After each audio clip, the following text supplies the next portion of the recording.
Berusaha Puan Hajah Siti Khadijah bin Osman, Pengetua SMK Sungai. Yang berusaha Puan Hajah Suria binti Talib, Penolong Kanan Pentadbiran SMK Sungai. Yang berusaha Encik Muhammad Safri bin Hanafiah, Penolong Kanan HEM SMK Sungai. Yang berusaha Tuan Haji Zahidi bin Abdul Razak, Penolong Kanan Tingkatan 6 SMK Sungai. Guru-guru kanan bidang serta rakan-rakan guru yang dikasihi sekalian. Assalamualaikum warahmatullahi taala wabarakatuh. Okay, selamat pagi, selamat bertemu lagi kita hari ini dalam program yang sama, iaitu program lisensi buku. Okay, tapi pada kali ini kita selalu kita dengar dua orang saja guru yang akan memberikan ulasan, tetapi pada hari ini kita akan mendengar tiga orang guru memberikan ulasan terhadap buku yang dibaca. Okay,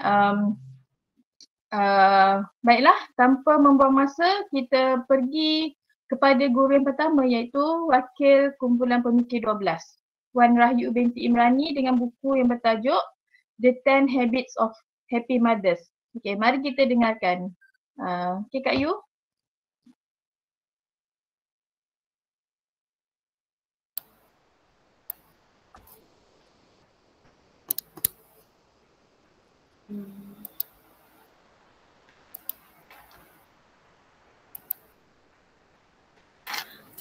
Okey, Assalamualaikum dan selamat sejahtera. Kepada yang berusaha Puan Hajah Siti Khadijah, Pengetua SMK Sungai, semua penolong kanan, guru-guru kanan dan juga semua guru-guru. Okey, hari ini buku yang ingin saya kongsikan adalah bertajuk The 10 Habits of Happy Mothers. Okey, inilah buku dia, muka surat 340 dan diterbitkan oleh PTS Publication. Okey, ini sedikit biodata penulis. Penulis ni merupakan seorang pakar pediatrik selama 31 tahun. Dia mengarang banyak buku dan dia merupakan seorang penceramah yang terkenal dan telah muncul di banyak rancangan televisyen lah. Okey, Mac Podcast Parenting Great Kids telah menjangkau lebih daripada 4 juta pendengar di seluruh dunia dan beliau merupakan seorang ibu kepada 4 orang anak dan mempunyai 5 orang cucu. Okey, dalam buku ni dia ada 10 bab berkaitan dengan 10 tabiat menjadi ibu yang bahagia. Okey, yang pertama memahami nilai diri sebagai seorang ibu. Okey. Yang kedua, kekalkan persahabatan. Yang ketiga, hargai dan amalkan kepercayaan kita. Yang keempat, katakan tidak pada persaingan. Yang kelima, cipta hubungan yang sihat dengan wang. Yang keenam, luangkan masa untuk bersendirian. Yang ketujuh, memberi dan menerima kasih sayang dengan cara yang sihat. Yang kelapan, mencari cara untuk hidup sederhana. Yang kesembilan, membuang perasaan takut dan yang terakhir sekali adalah harapan adalah suatu keputusan, oleh itu buat keputusan. Saya ringkaskan ya. Yang pertama, memahami nilai diri sebagai seorang ibu.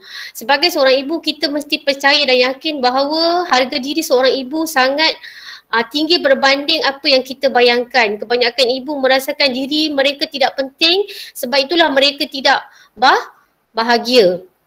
Selain daripada itu juga kerana kebanyakan ibu gagal nampak kelebihan yang ada pada diri sendiri dan sering merasakan diri sendiri adalah gagal sedangkan orang lain nampak kelebihan dan kesempurnaan yang ada pada diri mereka. Bila dia nampak benda yang buruk je pada diri dia, dia tak akan rasa bahagia. Padahal orang lain nampak dia begitu sempurna. Okey. Yang kedua, untuk bahagia ibu bapa ibu-ibu kena kekalkan persahabatan. Okey. Ibu-ibu ni dia kena perlu cari kumpulan sokongan untuk jadi lebih bahagia. Penulis mencadangkan kita ni sebagai ibu perlulah at least berbual walaupun 5 minit seminggu dengan kawan-kawan kita. Sebab apa? Bila kita semakin tua, sebenarnya kita lebih perlukan rakan-rakan. Okay, apabila kita semakin tua, kita mula menyedari bahawa emas tidaklah begitu bersinar. Di hari tua kita sebenarnya kita perlukan rakan-rakan. Sebab itu diminta kita kekalkan persahabatan kita dengan rakan-rakan supaya kita lebih bahagia. Okey, yang seterusnya adalah untuk menjadi ibu yang bahagia, kita mestilah hargai dan amalkan kepercayaan kita. Dalam hidup ni kita ada 2 kepercayaan. Yang pertama kepercayaan kepada Tuhan, yang kedua kita mesti belajar percaya pada orang lain. Sebab sebagai seorang ibu, kita ada banyak benda yang kita kena lakukan dan kita tak boleh lakukan semua. So kita ada perkara yang kita kena percaya orang lain boleh lakukan untuk kita, okay? Di sini juga pengarah mengatakan bahawa kita perlu menghargai, menjaga hati, bersyukur dan berterima kasih kepada mereka yang kita percayai. Tetapi sekiranya kita meletakkan kepercayaan terhadap orang tersayang yang memudaratkan kita, maka kita perlu berhenti. Okey, kepercayaan yang paling besar adalah kepercayaan kepada Tuhan. Kajian perubatan menunjukkan bahawa orang yang percaya kepada Tuhan hidup lebih lama, menikmati hidup lebih menyeronokkan dan mempunyai tahap kesihatan yang lebih baik. Selain daripada itu, mereka yang percaya kepada Tuhan juga akan mengalami kurang kemurungan dan membesarkan anak-anak dengan lebih sihat. Yang seterusnya, untuk menjadi ibu yang bahagia, katakan tidak pada persaingan. Okey, bersaing secara profesional adalah sesuatu yang baik selagi sempadan yang sihat dikekalkan. Okey, tetapi kalau kita bersaing pada benda-benda yang tak sepatutnya, okey, kita tidak akan rasa bahagia. Okey, persaingan dan cemburu menyebabkan kita hanya nampak kelebihan yang ada pada orang lain tetapi tidak nampak kelebihan yang ada pada diri sendiri. Sentiasa nampak kekurangan yang ada pada diri sendiri dan tidak bersyukur. Akhirnya kita tidak bahagia. Di sini penulis mensarankan bahawa kita harus fokus pada kepenuhan bukan kekosongan. Kalau kita tengok apa yang lompong saja pada diri kita, kita tak akan rasa bahagia. Lepas tu kalau kita tengok anak orang lain pandai, kita pun rasa macam nak bersaing. Akhirnya kita tak akan rasa bahagialah. Okey, orang yang gembira jarang merungut kerana mereka lebih fokus pada hal positif dalam hidup berbanding hal yang negatif. Okey, yang seterusnya, cipta hubungan yang sihat dengan wang. Okey, kita harus menghapuskan keinginan yang kuat untuk menjadi lebih baik kepada anak-anak dengan membeli lebih banyak benda kepada mereka.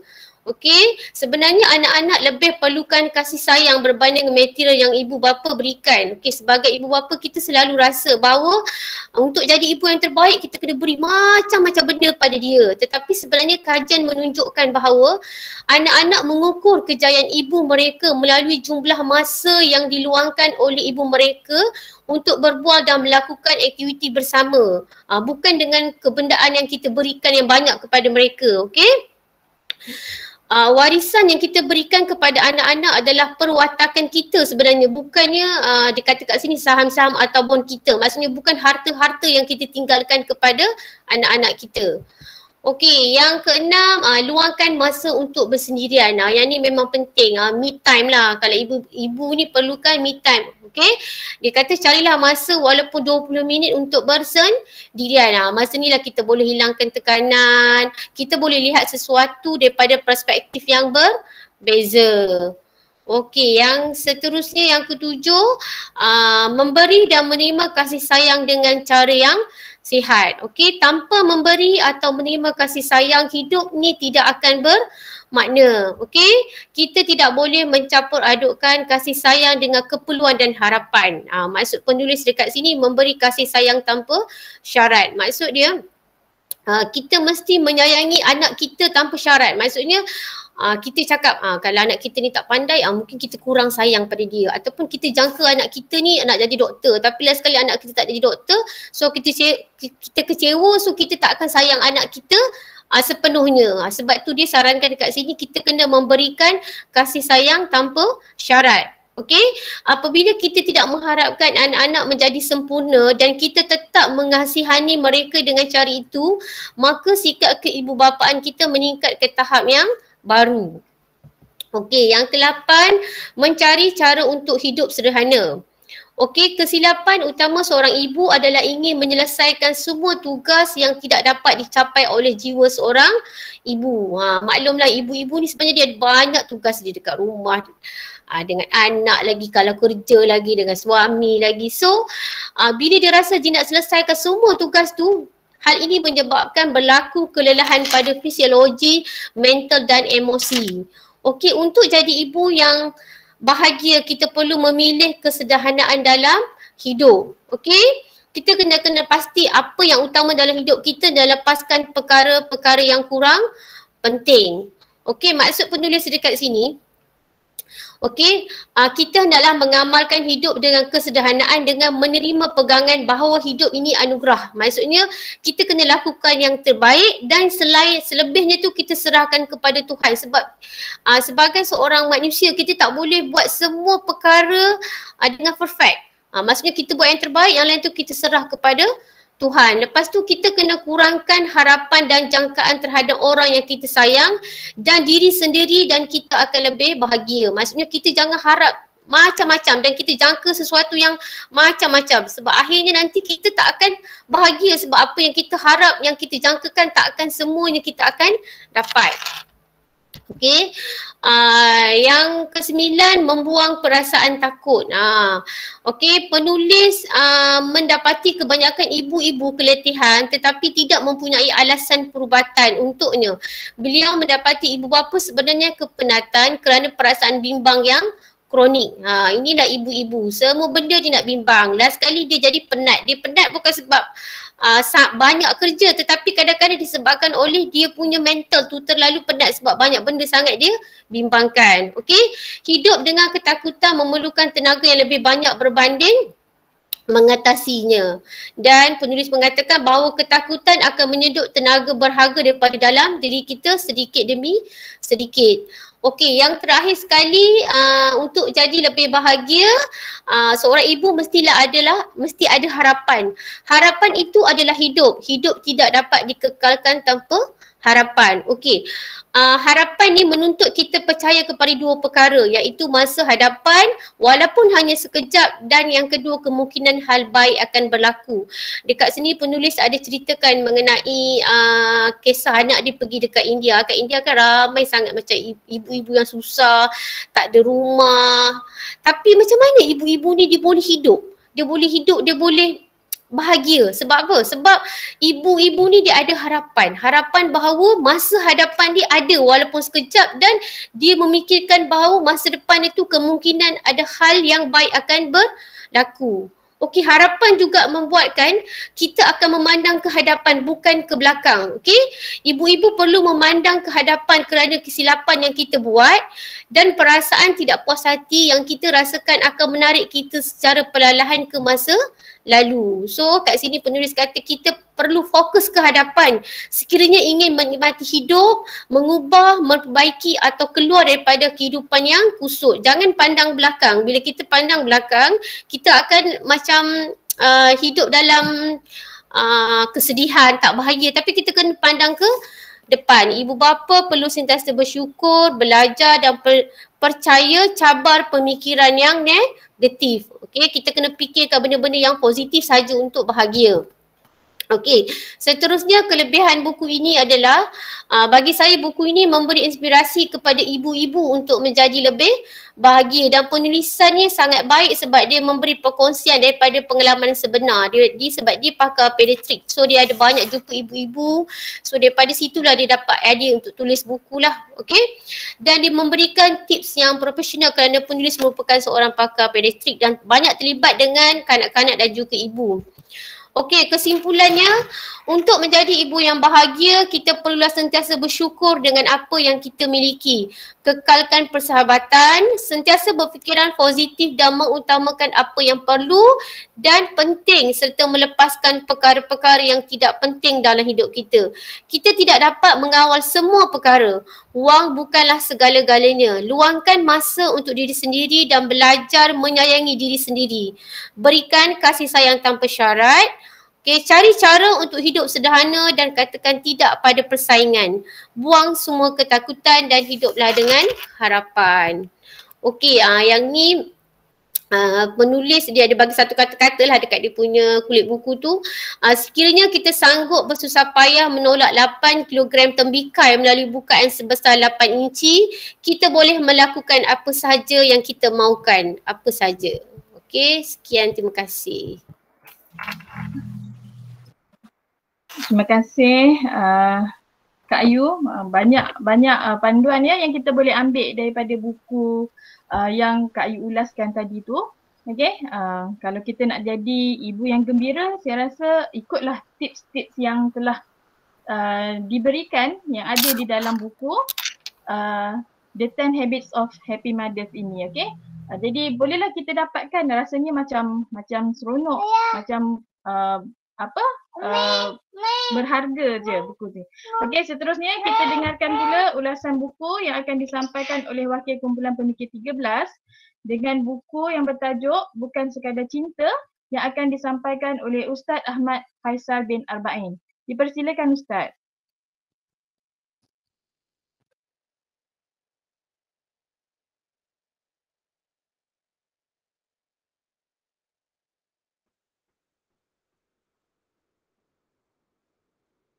Assalamualaikum warahmatullahi wabarakatuh.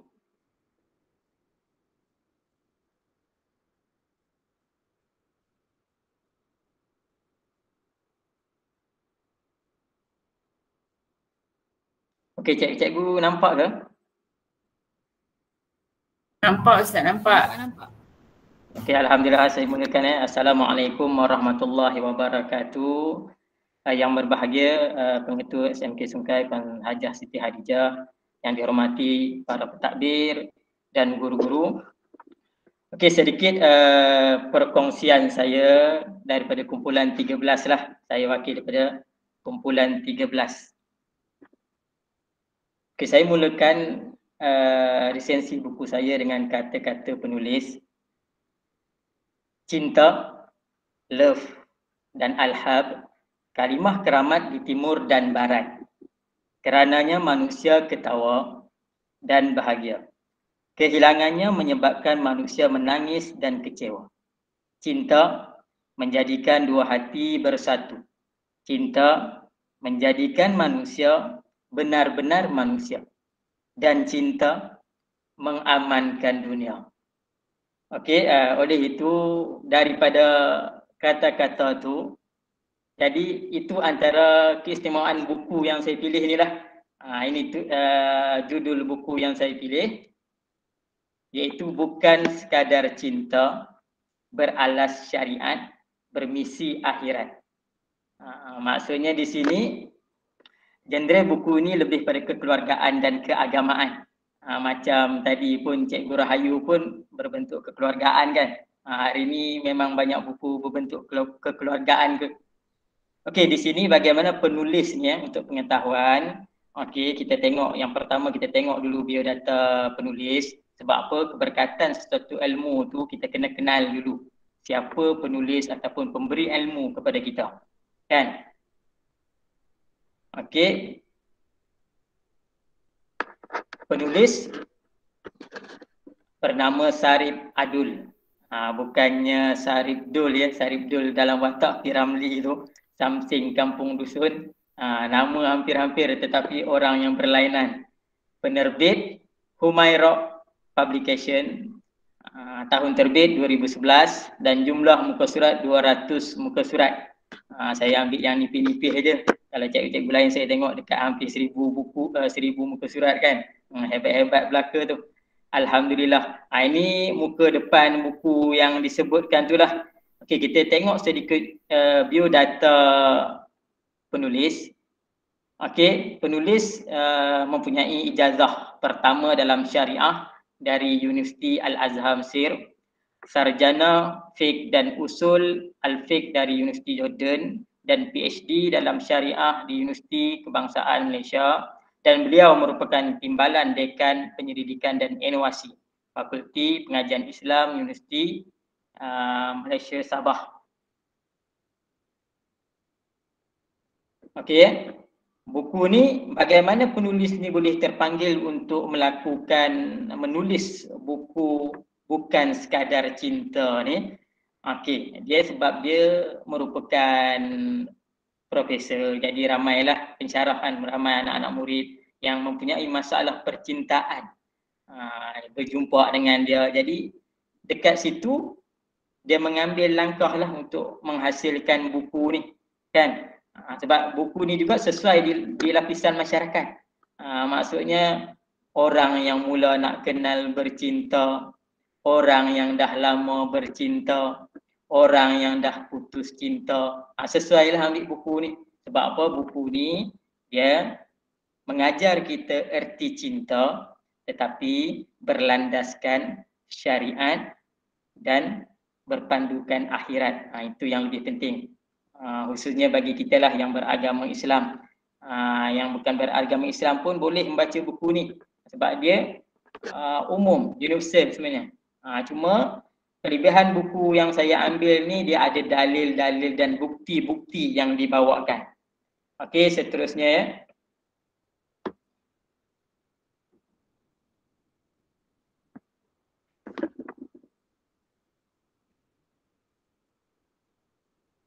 Okey, seterusnya kandungan buku ni dia mempunyai 3 bab. Yang pertama, asas memilih pasangan.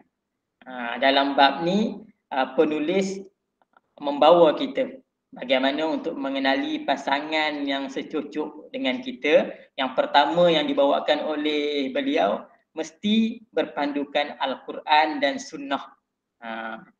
Dan yang kedua, cara membahagiakan pasangan. Dia ada 3 topik cara membahagiakan pasangan. Okey, dalam bab ni yang menariknya penulis dia membawakan dalil-dalil dan bukti-bukti daripada Al-Quran. Dan penulis juga dekat sini membawa kita mengenal tanggungjawab masing-masing. Mengenal tanggungjawab masing-masing. Dan di sini juga penulis mengatakan bahawa okey, kita sebenarnya bukan mencari hak masing-masing. Bila berlaku kita saling mencari hak masing-masing, itu yang akan berlaku pergaduhan dalam rumah tangga, kan? Bukan bermakna pergaduhan dalam rumah tangga mempunyai masalah. Dan tak bergaduh langsung pun tak mempunyai masalah, bukan? Kan? Sebab dalam Islam dia saling menasihati. Maksudnya kita boleh tengok macam kita dalam kelas, boleh realisasikan dalam kelas. Adakah kelas yang bising itu bermasalah dan kelas yang senyap itu tidak ada masalah? Bukan, dia bergantung kepada pentadbiran kita, kan? Sebab kadang-kadang kita tengok kelas yang senyap, belum tentu tidak ada masalah. Kadang-kadang cikgunya tidak ambil kisah walaupun pelajarnya membuat masalah. Begitu juga dengan pasangan.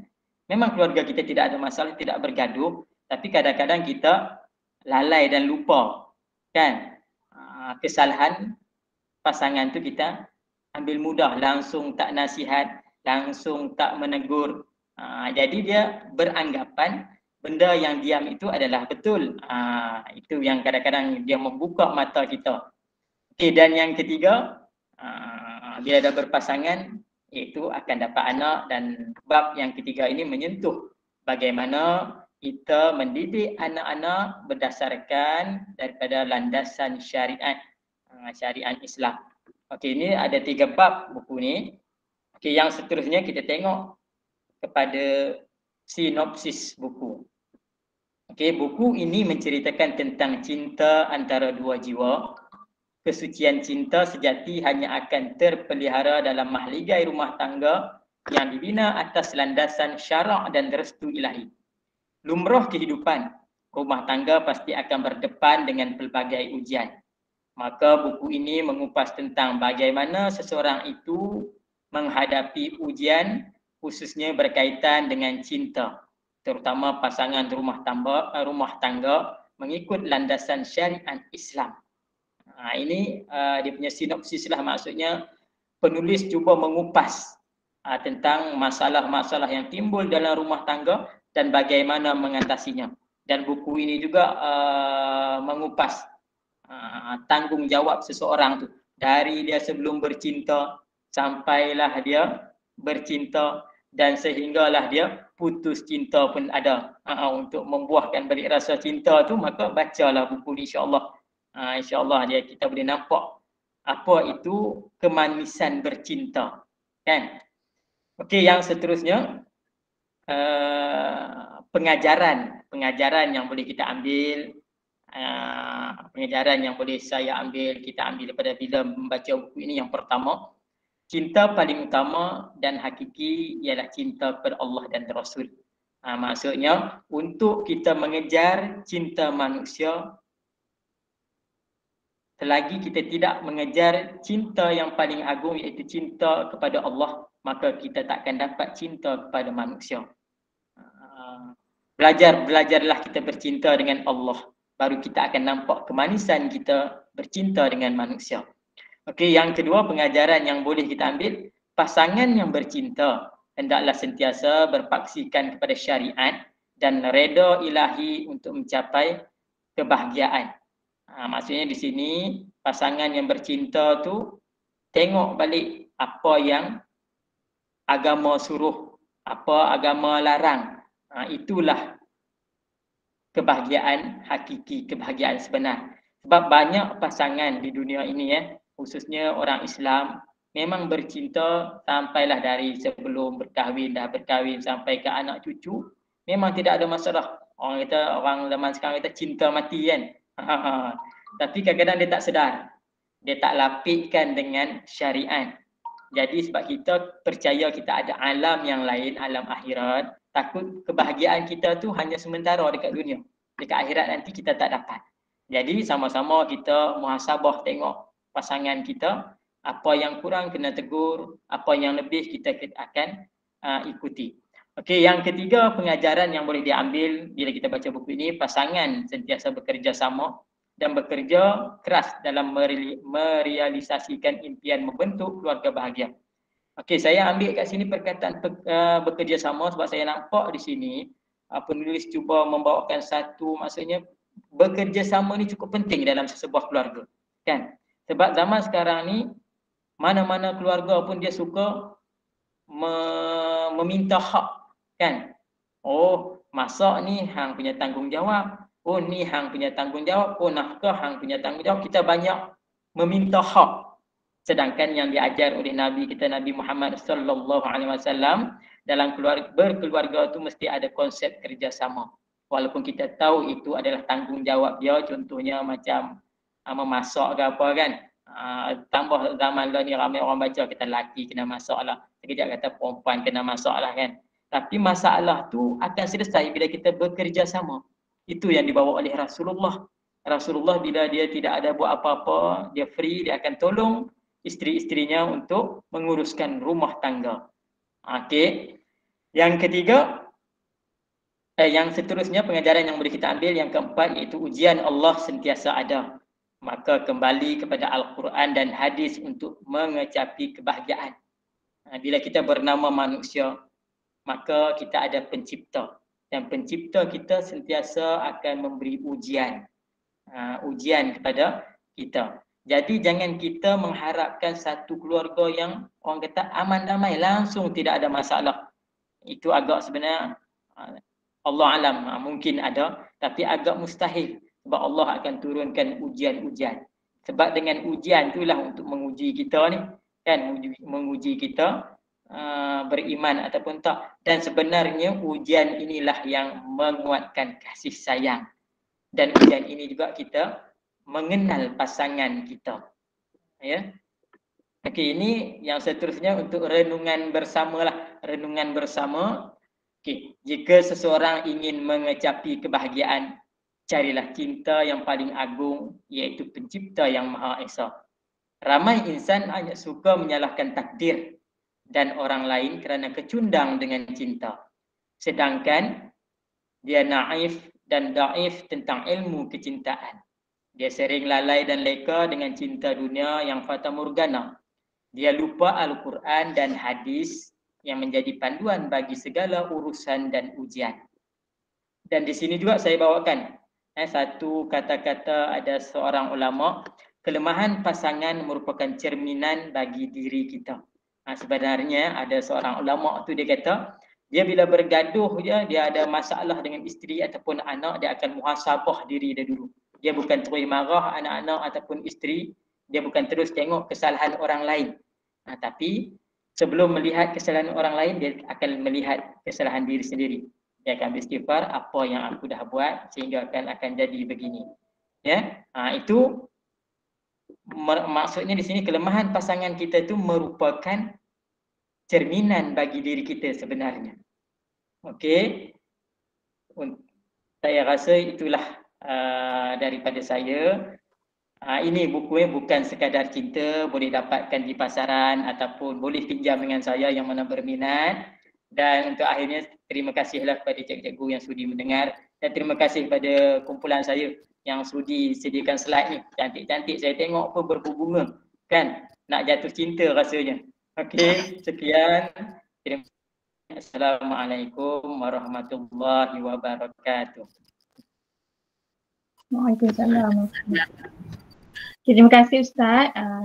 Okey ya, kita tengok macam ada kesinambungan antara buku pertama dan yang kedua. Seronok bila kita dengar cinta yang berlandaskan syariat ni. Okey, bila berlandaskan syariat, insya-Allah kita akan bahagia. Jadi guru-guru bolehlah dapatkan buku ini di pasaran atau macam kata Ustaz tadi, bolehlah pinjam daripada Ustaz kalau kita nak baca. Okey. Sewa sehari RM2. Sehari RM2. Aduh. Mahal benar. Okey. Ustaz gurau juga. Okey, kita langsung kepada ulasan buku daripada Wakil Kumpulan Pemikir 14 iaitu Puan Nazrah binti Omar dengan judul buku Bagaimana Tidur, Makanan Meningkatkan Prestasi Otak. Okey, dipersilakan Nazrah. Okey, Assalamualaikum dan salam sejahtera kepada barisan pentadbir, guru kanan dan guru-guru yang dikasihi dan dirahmati Allah. Okey, hari ini saya wakil Kumpulan 14 ingin membentangkan judul buku yang bertajuk Otak. Okey, buku Otak ni adalah buku bestseller daripada penulisan Dr. Rizal Abu Bakar yang mana telah terjual sebanyak 15,000 naskah. Okey, dan kita kenal pengarangnya, ini adalah Dr. Rizal Abu Bakar. Beliau bukan sebarangan persona ya, mendapat pengiktirafan Dr. Falsafah PhD dari Australian National University dengan tesis yang bertajuk Sleep Disorder, Breathing and Depression, Moderating Impact of Perceived Stress and Responses to CPAP. Okey, minat dia terhadap otak ni menjemput beliau ke Harvard Medical School pada tahun 2010. Di sana beliau menerima latihan dalam bidang otak dan tidur. Okey, beliau berkhidmat hampir 10 tahun di Australia, membuat keputusan untuk pulang menabur bakti di Malaysia lah. Kemudian dia aktif berkongsi tips meningkatkan prestasi otak di Facebook. Daripada tidak dikenali, beliau sudah mempunyai 105,847 followers. Okey, kemudian buku ini penerbitnya adalah Digital Brain Sedern Berhad. Tahun terbitan Mei 2021, halaman 88 muka surat. Okey, sinopsisnya bagaimana tidur, makanan dan aktiviti meningkatkan prestasi otak. Okey, keterangan pengarang berkenaan buku otak ni adalah perkongsian beliau dalam Facebook sebelum ni, kemudian divisualkan dan ditambahkan dengan maklumat baharu. Kenapa dibuat dalam bentuk visual? Kajian dapati 30% daripada 86 bilion sel otak manusia fokus kepada visual. Jadi elemen visual mudahkan manusia untuk hadam dan ikmat maklumat. Terutamanya macam saya sendirilah kan, dan boleh diaplikasi pada kelas-kelas yang belakang yang mana dia tak nak baca sangat, kita lebih kepada visual. Okey, ulasan untuk buku ni dia bahagikan kepada 4 modul utama. Kesemua modul ni berdasarkan kajian sains yang terbukti dan telah dipraktikkan. Yang pertama adalah otak. Kenapa otak? Sebab otak ni mempengaruhi perkembangan dan pendidikan. Di sini disebut anak-anak tapi kita boleh terapkan kepada murid-murid. Okey, tidur. Percaya atau tidak, ibu bapa sering memandang remeh akan hal ini. Bagaimana tidur boleh beri kesan terhadap perkembangan dan prestasi otak. Kemudian Dr. Rizal juga ada berkongsi tentang aktiviti-aktiviti yang memberikan kesan positif kepada otak. Yang keempat, okey, berkenaan kudapan ataupun kita selalu kata makan jajan. Okey, belum tahu cara pemakanan anak ataupun dewasa yang mesra otak. Okey, di sini adalah rahsia-rahsia yang dibongkarkan di dalam buku penulisan otak ni ya. Kemudian kajian sains, kesemua teknik dan tips adalah dalam bentuk actionable, boleh buat dan berdasarkan kajian sains dan ilmu psikologi. Okey, apa kelebihan buku ni? kelebihan buku ni, setiap tajuk di dalamnya diberikan satu informasi kajian saintifik. 57 infografik mudah faham dan mengandungi 58 tajuk yang menarik dan bermaklumat. Okey, di sini saya paparkan antara 58 tajuk tu apa kandungan tajuk-tajuk yang ada. Okey, dia ada 3C. Tak cantik dengan 3C. Connect. Saya bacakan sikit. Manusia adalah makhluk sosial. Itu adalah fitrah manusia. Banyak hormon dirembes apabila kita bersosial. Perlu keluar, perlu berbual, biar ada sentuhan. Ada senyum dan tawa. Tapi sentuhan ni kita kena ikut yang macam Ustaz kata tadi lah, berlandaskan syariat. Okey, kemudian dia ada calm dan ada challenge. Okey, kemudian dia ada juga topik di mana dia beritahu kita makanan yang hadirkan rasa bahagia. Terutamanya perempuan lah kan, hormon kan. Kita macam kadang-kadang kita rasa mood tak okey, jadi kita boleh gunakan tips yang ada dalam kandungan buku ni, di mana 70% dark chocolate kita boleh consume. Kemudian telur, telur mudah didapati, keju, nanas, tahu, kekacang dan ayam Belanda. Ayam Belanda ni mungkinlah mahal sikit. Okay, kemudian di mana di sini saya kata setiap tajuk di dalamnya diberikan satu informasi kajian saintifik. Jadi setiap setiap topik dia akan bagi satu pengetahuan di mana contohnya di sini kajian dia dapati tidur 5 minit atau 10 minit tengah hari, tingkatkan prestasi otak, kembalikan tenaga, pulangkan semula kesegaran tubuh, kesan baik ini kekal selama 155 minit.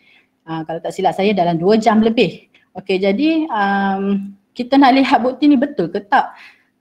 Yang mengamalkannya kita boleh lihat di sini, dia ada sekolah yang mana calon dia mendapat 4 flat yang mengamalkan tidur siang. Tidur siang ni tak adalah tidur sampai petang, pukul 5 petang, tak. Maknanya dalam Islam dan ada lagi agama-agama lain yang mengamalkan tidur tengah hari tu, maknanya sebelum masuk Zuhur lah, tengah hari pukul 12 macam tu lah. Okey. Kemudian di sini mantan Perdana Menteri Tun Mahathir dan Dr. Hamid Harshad pun mengamalkan tidur siang. Sebab bila kita dah berumur, kita akan kebanyakannya akan mengalami penyakit lupa. Jadi fungsi tidur siang ni dia akan meningkatkan daya fungsi otak. Kemudian akhir sekali daripada yang saya dapatkan, antara negara-negara yang melahirkan kita panggil rakyat yang kreatif, yang bijaksana, antaranya adalah China. China adalah tangga yang keempat ya dalam dunia. Dia mengamalkan itulah tidur siang. Jadi budaknya maknanya rakyat-rakyatnya yang dilahirkan adalah yang berproduktiviti. Gitu. Kemudian di dalam buku ni juga dia akan terangkan lebih lanjut sebab perlu tidur ni pada muka surat 17. Antara salah satunya adalah tingkat alertness tu sebanyak 100%, fikiran lebih tajam, lahirkan sel kulit baru dan mood jadi lebih baik. Jadi saya terfikir kenapalah di sekolah kita di Malaysia kan, mungkin saya tak nampak. Tapi saya rasa patut diamalkanlah untuk macam budak kita, mungkin kalau kita buat dia akan lebih fokuskan untuk yang subjek-subjek seterusnya selepas yang tengah hari tu. Okey, kemudian dalam buku tu juga ada kebaikan ashwagandha. Saya sendiri pun masa tu saya tak tahu apa tu ashwagandha, rupanya adalah herba. Herba ashwagandha ni juga dikenali sebagai Witania somnifera, merupakan herba yang mampu memberi impak positif kepada hormon. Apa-apa pun hormon sangat penting dalam badan yang mengatur tindak balas tekanan seseorang. Inilah dia bagi 10 kebaikan. Di sini saya lampirkan 6 saja. Salah satunya yang penting kurangkan sel otak dari mati. Okey, naikkan stamina, bantu, yang paling penting sekarang ni bantu halang kanser sebab banyak makan jajan kadang-kadang inilah menimbulkan kanser ya. Kemudian dia ada juga tunjuk superfood bagi wanita. Makanan-makanan yang boleh memberikan tenaga dan sebagainya lah kepada wanita.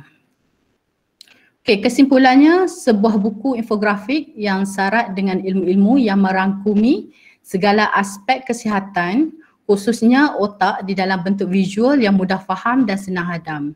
Membantu mengurangi stres, membaca buku ini juga dapat meningkatkan kecerdasan dan menambahkan kemampuan berkomunikasi. Sekian saja daripada saya, kumpulan 14. Terima kasih. Terima kasih Nazrah. Ya, betul ya, sebenarnya buku ni bagus sebab saya sendiri dah ada buku ni dan dah membacanya. Dalamnya penuh dengan infografik yang menarik, tak banyak teks, warnanya yang menarik. Okey, pendek kata sesuai lah kita guna sekiranya kita mahu kongsikan dengan anak-anak. Bila saya tengah baca buku ni, anak-anak pun suka tengok sebab dia ada infografik, ada gambar-gambar yang menarik. Okey, jadi bolehlah cikgu-cikgu kita dapatkan buku ni bukan hanya untuk kita tapi untuk anak-anak juga. Okey. Okey, kita teruskan ya hari ini dengan motivasi pagi yang akan disampaikan oleh Haji Ahmad Fauzi bin Abdullah. Okey, kita persilakanlah Haji. Terima kasih Cikgu Asfizah. Assalamualaikum warahmatullahi wabarakatuh dan selamat sejahtera yang berusaha Puan Hajah Siti Kharijah binti Osman, Pengetua SMK Sungai, penolong-penolong kanan, seterusnya rakan-rakan guru sekalian ya. Assalamualaikum warahmatullahi wabarakatuh. Baik, kita telah pun mendengar resensi buku Cikgu Rahayu, Ustaz, Cikgu Akmal, dan apa yang saya nak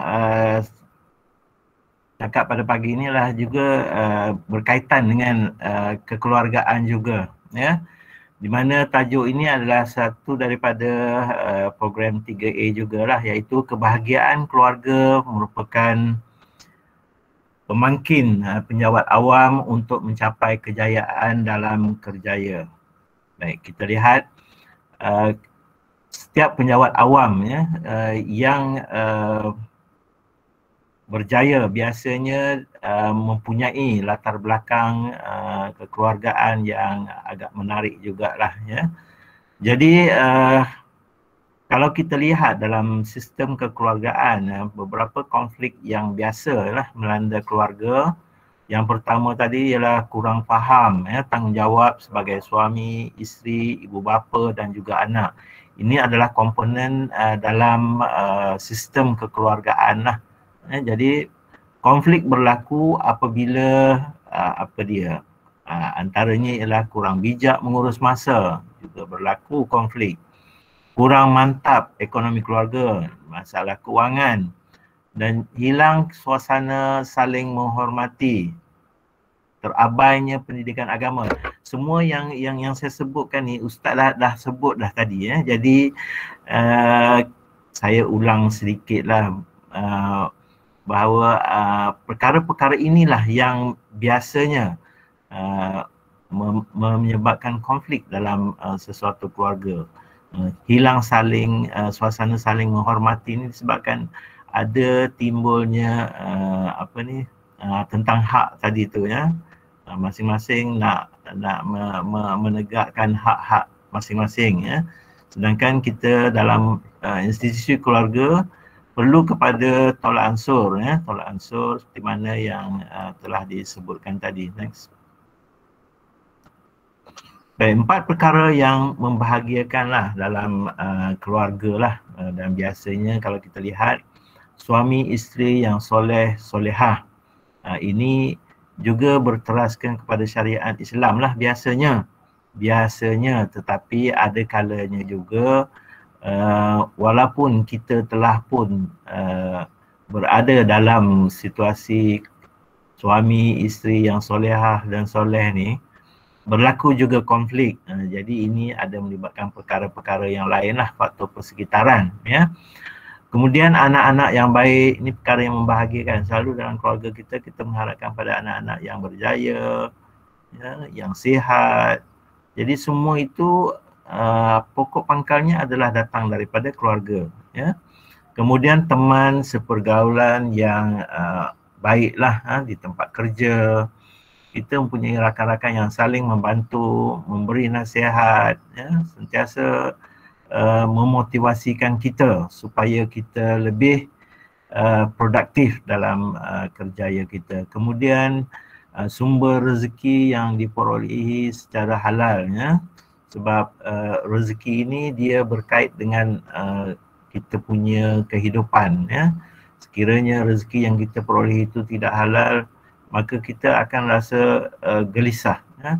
Tak seronok, terutama bagi orang-orang yang memahamilah hal-hal berkaitan dengan agama. Saya percaya semua agama pun menuntut kepada penganutnya untuk mencari rezeki yang halal, ya. Okay, next. Okay, apa kesan rumah tangga yang tak bahagia ni? Kalau kita lihat banyak faktor-faktor yang akan berkait, ya, apabila rumah tangga tu tidak bahagia. Yang pertama, pembesaran anak terjejas dari segi emosi, ya. Sebab anak-anak peringkat pembesarannya dia memerlukan orang-orang yang rapat di sekelilingnya untuk dia jadikan sebagai role model, sebagai tempat untuk dia bergantung harap. Jadi apabila berlaku rumah tangga yang tidak bahagia, maka kesan negatifnya kebanyakannya biasanya akan menyebabkan emosi anak-anak ni akan terjejas. Yang keduanya, suami isteri dan anak-anak akan mengalami tekanan hidup. Kedua-duanya akan mengalami tekanan, ya, perasaan gelisah, bimbang, rasa tak seronok, ya. Kemudian keluarganya berpecah belah dan berlaku perceraian. Ini kita tak minta lah, ya. Jadi kita cuba berusaha untuk menyelesaikan masalah, saling bertolak ansur, mengurangkan ego dan memahami ilmu ke rumah tanggaan, macam tu. Kemudian rumah tangga yang tak dapat diurus dengan baik, begitu disebabkan disebab kita penjawat awam ni ada juga, ya, rumah tangga yang tak dapat diurus dengan baik disebabkan oleh keutamaan, ya, keutamaan yang diberi bukan pada tempatnya. Maka berlakulah ketidakbahagiaan dalam keluarga yang melibatkan suami atau isteri atau anak-anak ataupun keluarga yang terdekat. Okay, next. Okay, apa yang penting dalam keluarga ialah komunikasi. Di tempat kerja pun yang penting adalah komunikasi, sebab komunikasi ini adalah untuk menyampai atau pertukaran pesanan, mesej, maklumat, ya, fikiran dan perasaan di antara ahli keluarga. Sekiranya komunikasi dalam keluarga itu terhalang ataupun tidak dipahami ataupun komunikasi keluarga yang berselaru, maksudnya ada orang ketiga yang mempengaruhinya, maka maklumat yang nak disampaikan antara ahli-ahli keluarga itu akan tidak jelas, ya. Jadi perkara yang perlu ialah suami, isteri dan juga anak sentiasa mempraktiskan apa yang dikatakan komunikasi berkesan supaya konflik yang dihadapi itu mudah dipahami dan diselesaikan. Okay, next. Okay, kepentingan komunikasi, nak menyatakan perasaan, ya, mengenali pasangan, untuk bergurau dan berhibur. Sebab komunikasi ni kalau kita lihat ada komunikasi secara lisan, ya. Lisan ni dia melalui bercakap, dan komunikasi juga melibatkan bukan lisan, ya, melalui pergerakan badan, mimik muka, ya, dan juga perkara-perkara yang tak mengeluarkan suara. Jadi semua orang, kiralah suami ke, isteri ke, anak-anak ke, perlu memahami, ya, tentang apa yang dikatakan komunikasi ini. Dengan orang tak kisah pun, dia beranggapan bahawa percakapan sahaja sebagai satu cara dia berkomunikasi. Manakala bahasa badan, gesture ini tidak diambil berat lah. Kadang-kadang kita pun kadang-kadang tak perasan, kan, mimik muka tu menyebabkan buat tak kisah je kan. Jadi kita perlu ada respon lah, dan melihat selain pada lisan, kita juga lihat yang bukan lisan juga ya. Sebab komunikasi ini penting kerana menyatakan mesej untuk berhubungan ataupun mendidik dan menasihati, berkasih sayang dan juga mendapat ketenangan ya. Jadi kalau semua ni kita dah praktiskan dengan baik, insya-Allah keluarga akan lebih bahagialah dan seterusnya kita sebagai penjawat awam dapat melaksanakan tugas-tugas kita tanpa gangguan. Okay, next. Okey, konflik keluarga ni ada satu situasi apabila hubungan, peranan, ya, komunikasi, sikap, nilai dan juga reaksi pasangan yang tidak sejajar dengan konsep perkahwinan. Kerana dalam konsep perkahwinan ni dia adalah perkongsian, ya, perkongsian segala-galanya ya, antara dua pasangan. Ya. Bila berlaku konflik, maka akan ada unsur-unsur atau nilai-nilai yang akan terabai. Bila terabai maka berlaku konflik.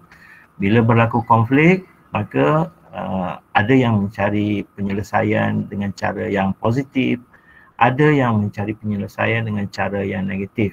Bergantunglah kepada kebijaksanaan masing-masing. Ya. Okay, next. Okey, kalau kita lihat ya untuk kita memahami tanda-tanda konflik, saya percaya cikgu yang ada di hadapan saya ni yang dah berkahwin, yang muda-muda tak adalah kot, ada seorang dua tu kan, tapi boleh belajarlah ya.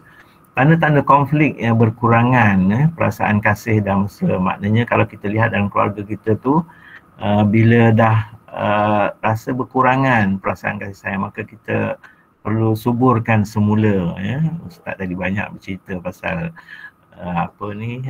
hubungan kekeluargaan ya, mengikut syariat. Bagus tu. Kemudian kalau kita lihat ya, konflik dalam keluarga kita juga, kalau kita lihat hilang ketenangan hidup. Ya, ketenangan hidup ni macam rasa bimbang, rasa risau tentang kehidupan anak-anak ya. Mungkin ada faktor-faktor suami ke atau diri sendiri ke atau anak-anak ataupun keluarga ibu dan bapa kita ya. Kemudian mengabaikan pelaksanaan tanggungjawab. Ini peranan suami dan isteri lah. Maksud saya jugalah kadang-kadang kita terabai ya, dalam melaksanakan tanggungjawab. Kita beranggapan pasangan kita yang bertanggungjawab ya, tapi sebenarnya dalam hidup berkeluarga ni dia saling bantu-membantu ya. Dan begitu juga di tempat kerja. Kalau kita mengabaikan pelaksanaan tanggungjawab, maka kita juga akan rasa akan ada konflik yang timbul. Kemudian pergaulan menjadi tidak baik. Ini dalam istilah kekeluargaan lah. Apabila berlaku konflik, ini tanda-tandanya lah. Pergaulan menjadi tak baik, ya. Tak bercakap, jarang bercakap ya. Kurang pemupukan kasih sayang antara ahli keluarga ya. Kemudian berlaku halangan komunikasi ya, masing-masing mendiamkan diri. Itu tanda-tanda konflik lah. Kadang-kadang konflik ini sedikit-sedikit tu boleh lah Ustaz yang kata tadi kan. Konflik ini sedikit-sedikit boleh ya, kerana dia akan lebih membuatkan kita berfikir dan cuba memperbaiki diri masing-masing ya. Kemudian konflik juga akan timbul ya. Tanda-tandanya kalau kita lihat dalam hubungan keluargaan dia tak telus ya. Kalau berterus terang pun ada juga konflik kan. Jadi pandai-pandailah kita mengurus ya. Tetapi kebanyakan konflik akan timbul apabila berlaku tidak ketelusan ya. Bagi suami dan isteri kita faham ya, ketelusan itu perlu supaya kita tidak saling mencurigai antara satu sama lain. Kemudian konflik juga timbul, kita lihat tanda-tandanya ialah bersikap negatif.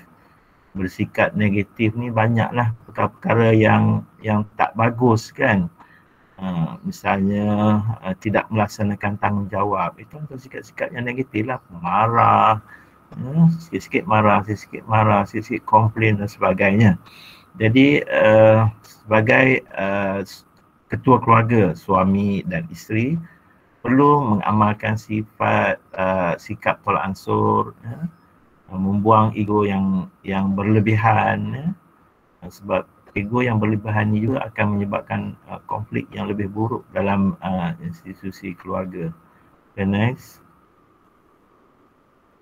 Okey, kesan konflik ni masing-masing akan menerima tekanan perasaan sebab dia melibatkan emosi. Hubungan asalnya perkahwinan itu adalah penyatuan kasih sayang antara dua. Tapi apabila konflik berlaku, maka berlaku tekanan perasaan, lebih lagi kepada orang perempuan biasanya lah. Orang lelaki ni dia boleh lagi lah kot, kadang-kadang lelaki pun tewas juga. Kemudian hubungan tak mesra, ini kesan konflik tadi itulah, mengabaikan tanggungjawab, pertengkaran, penganiayaan, penderaan, kadang-kadang kita dengar penceraian dan juga kecurangan. Jadi ini adalah kesan-kesan konflik yang tidak diselesaikan di peringkat awal, maka dia akan menjadi lebih buruk lah kepada institusi keluarga. Okay, next. Baik, keluarga yang bahagia macam mana? Yang pertama, menjaga kesihatan mental dan fizikal. Kemudian yang kedua, mengawal emosi, mempamerkan kasih sayang, memberikan tumpuan masa untuk keluarga, optimis tentang masa depan. Semua ini ada dan kita boleh dapatkan dalam ilmu keibubapaan lah biasanya. Dan juga di dalam kuliah-kuliah agama biasa disebut bahawa keluarga bahagia ni sebaik-baiknya ialah contohnya keluarga Nabi Muhammad SAW lah. Dan Ustaz pun dah bercerita tadi berkaitan dengan perkara ini ya. Okay, sama-sama lah kita mempraktiskan dengan bagus lah dalam keluarga kita, insya-Allah. Next. Okey, keluarga bahagia juga mewujudkan suasana positif dalam rumah tangga. Ini yang kita selalu buat kan. Gunakan belayan positif, panggilan-panggilan. Ada setengah orang tak biasa buat panggilan pada isterinya. Bagai-bagai lah, saya pun tak pandai yang ini ya. Kemudian padam rekod-rekod negatif. Kalau ada perkara-perkara pertelingkahan yang sebelum ini, jangan diingat berpanjangan ya. Kita saling meredakan, baru kita rasa tenang dalam diri kita. Kemudian latih anak untuk sentiasa berfikir perkara-perkara yang baik dan meninggalkan perkara-perkara yang buruk. Biasanya anak-anak ni dia akan lihat ibu dan bapa ya. Kalau ibu bapanya okey, insya-Allah anak-anaknya juga akan sentiasa berfikir, kerana anak-anak kita ni biasanya di peringkat pembesaran dia akan melihat model yang paling dekat dengan dia ialah ibu dan bapa ya. Walaupun kita cakap ikutlah yang lain, tengoklah yang baik-baik yang lain, tapi dia akan tengok juga ayah dan ibu dia ya. Kemudian mendedahkan anak dengan pelbagai pengalaman ya. Bawalah anak-anak berjalan-jalan kan, cuti-cuti ni kan, bawalah anak-anak okeylah ke jangan duduk di rumah dengan games dan sebagainya. Jadi anak-anak ni dia kadang-kadang dia nak cakap dia tak tahu nak bagi idea. Jadi ibu bapalah yang merancangkan untuk anak-anak supaya anak-anak ni lebih banyak pengalaman melihat persekitaran luar ya, supaya dia ada pengalaman untuk digunakan dalam kehidupannya di masa hadapan. Dan akhirnya ialah berdoa lah secara khusus, mengajak ahli keluarga dalam hal-hal keagamaan, solat berjemaah, membaca Al-Quran dan sebagainya sebagai satu rutin setiap hari bagi menyuburkan minda anak-anak kita. Okay, next. Okay, itu sahajalah pada saya. Dan apa yang boleh saya katakan bahawa kalau keluarga kita okey, maka anak-anak pun okey, dan seterusnya kita sebagai penjawat awam akan dapat lebih memberikan tumpuan dan produktiviti yang lebih tinggi dalam kerjaya. Jadi itu saja untuk pagi ini. Sekian. Assalamualaikum warahmatullahi taala wabarakatuh. Okay, terima kasih Cikgu Fauzi.